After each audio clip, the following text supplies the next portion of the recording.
नमस्कार, मैं हूं आपके साथ साक्षी। झारखंड के घाटशिला विधानसभा सीट पर उपचुनाव को लेकर राजनीतिक सरगर्मी चरम पर है। ये सीट झामुमो के वरिष्ठ नेता और पूर्व विधायक रामदास सोरेन के निधन के बाद खाली हुई है। अब इस सीट पर होने वाले उपचुनाव में राजनीतिक दलों ने पूरी ताकत झोंक दी है।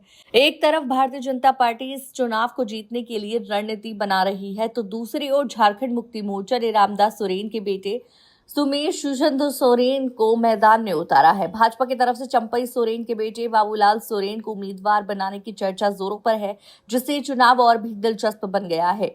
सुमेश चंद्र सोरेन ने चुनावी मैदान में उतरते ही साफ कर दिया है कि ये चुनाव सिर्फ सत्ता का नहीं बल्कि जनता के अधिकार और सम्मान की लड़ाई है। उन्होंने कहा कि वो अपने पिता रामदास सोरेन के अधूरे सपनों को पूरा करने के लिए जिम्मेदारी निभाने को तैयार है। सुमेश ने हर कार्यकर्ता से आह्वान किया है कि वो एक एक मतदाता को मतदान केंद्र तक पहुंचाने की जिम्मेदारी उठाएं। उन्होंने कहा कि आज हर कार्यकर्ता को रामदास सोरेन की भूमिका निभानी होगी और अगले 60 दिनों की मेहनत से जीत सुनिश्चित करनी होगी।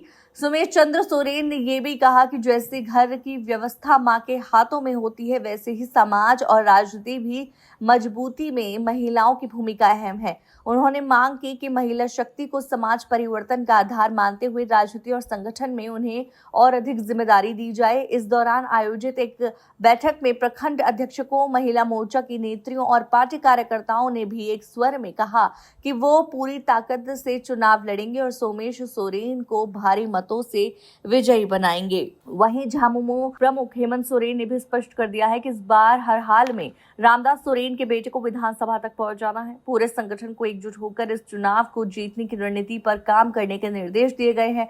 दूसरी ओर भाजपा भी इस चुनाव को प्रतिष्ठा का सवाल मानकर आक्रामक प्रचार की तैयारी कर रही है। घाटशिला का ये उपचुनाव केवल एक विधायक चुनने तक सीमित नहीं है, बल्कि ये झारखंड की राजनीति में एक नया समीकरण तय कर सकता है।